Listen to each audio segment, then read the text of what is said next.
adalah memang suatu organisasi yang juga punya PBH, punya pusat bentuk hukum pradi, yang memberikan bentuk cuma-cuma di mana kami ada di seluruh 160 cabang di seluruh Indonesia. Maka seyogianya kami akan memberi bentuk hukum cuma-cuma kepada Sudirman, dengan catatan yang harus memberikan kuasa itu tentunya adalah harus Sudirman. Tadi kan berbincang-bincang, saya tanya di mana Sudirman sekarang, mereka mengatakan belum tahu pasti. Ya, saya katakan bukannya dia narapidana, sudah ada di hukum. Kalau narapidana dengan seumur hidup mestinya ada di lapas. Nah, kami nanti akan cek juga apakah dia berada di lapas atau berada di tempat lain. Dan menurut kami kalau dia berada di tempat lain itu tidak tepat, pasti ada sesuatu hal yang kurang sesuai dengan hukum. Nah, oleh karena itu kami akan coba mengeceknya, karena itu juga manapun kami tidak bisa bertindak lebih jauh untuk kepentingannya Sudirman kalau Sudirman sendiri tidak memberikan kuasa kepada Pradi. Nah, Pradi tentunya menangani ini tidak harus saya, ya, boleh juga saya, tapi yang penting kami akan membentuk tim lah. Kami akan membentuk tim, baik dari Jakarta maupun dari Cirebon maupun kota terdekat dari Bandung atau bukan di sana yang lebih dekat, ya. Dan juga itu ya ada Cirebon juga, karena di sana kita ada DPC Cirebon, ya, ada DPC Bandung dan terdekat, agar bisa memberi bantuan hukum kepada Sudirman ini, ya. Mengenai kasusnya memang saya terus terang aja belum detail, tapi saya sepintas dengan membaca secara cepat dan cerita daripada Ibu Titin ini, sebagaimana kita ketahui bahwa ada 11 di dalam dakwaannya saja, ada 11 yang didakwa melakukan perbuatan pidana ini. Kemudian di antara 11 tersebut ada 3 orang yang buron.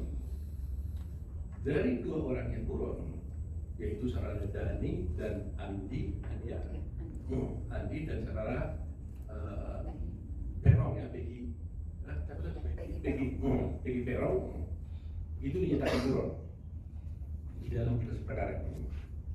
Tapi kemudian kita dengar di berita media bahwa Peggy Perong sudah ditangkap.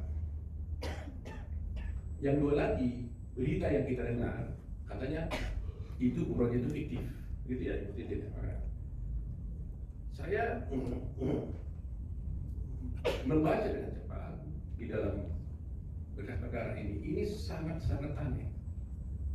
Logika hukumnya begini: rangkaian peristiwa yang didakwakan dan dituntutnya terdakwa ini, yang kemudian sekarang menjadi terpidana dan sekarang menjadi orang yang sedang menjalani hukuman, mereka ini didakwa secara bersama-sama melakukan pembunuhan berencana, ya, 340. Yang mana saya belum melihat dengan jelas di mana perencanaannya dan apa sebabnya orang ini berencana membunuh Vina dan Egi. Gak mungkin ada pembunuhan berencana tanpa ada sebab musabab. Pasti ada sebabnya membuat dia merencanakan pembunuhan, dan ada tentunya rencana pembunuhan itu. Itu nanti akan kita teliti nanti dalam rangka membuat PK-nya.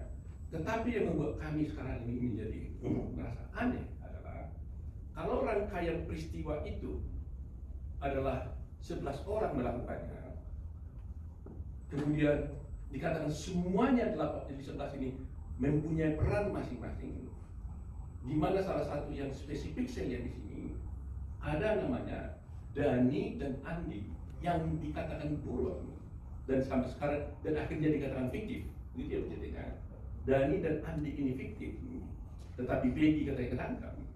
Maka menjadi pertanyaan kita, di dalam dakwaan ini disebutkan Andi dan Dani itu didakwa di sini melakukan perbuatan pembunuhan dengan cara diantaranya banyak perbuatan dia memukul sebagainya, tapi satu yang paling penting bahwa Dani dan Andi mereka berdua membawa Vina dan membawa si Eki, ya, ya, berempat ini bersama si Peron dan si Rivaldi ya, Rivaldi.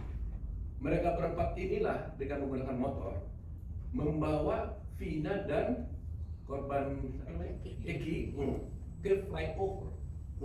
Yang katanya kalau dia diletakkan di flyover seakan-akan dia menjadi korban kecelakaan. Dan katanya korban ini, si Eki ini juga diapit sepeda motor oleh mereka masing-masing, berarti kan dua orang bawa motor ke sana.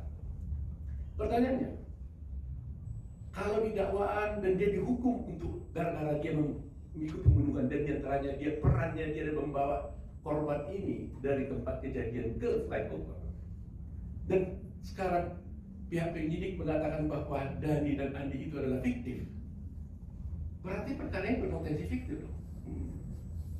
Lantas siapa yang membawa si korban ini sesungguhnya dari flyover, dari tempat kejadian ke flyover?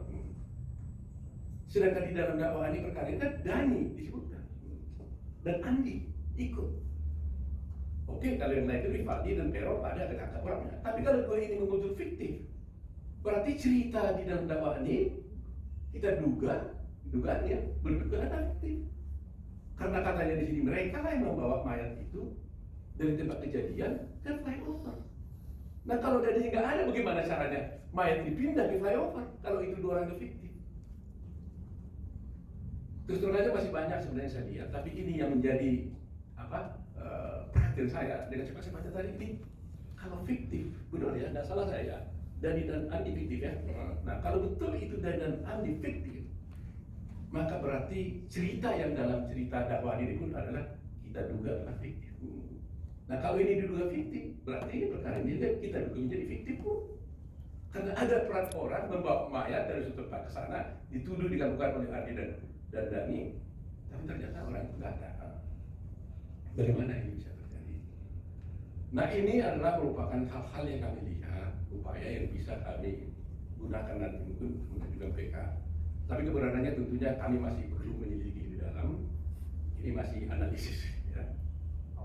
Bukan kami menuduh macam-macam, tapi kami mencoba menganalisis secara hukum bahwa ini keanehan yang sangat luar biasa kalau betul fakta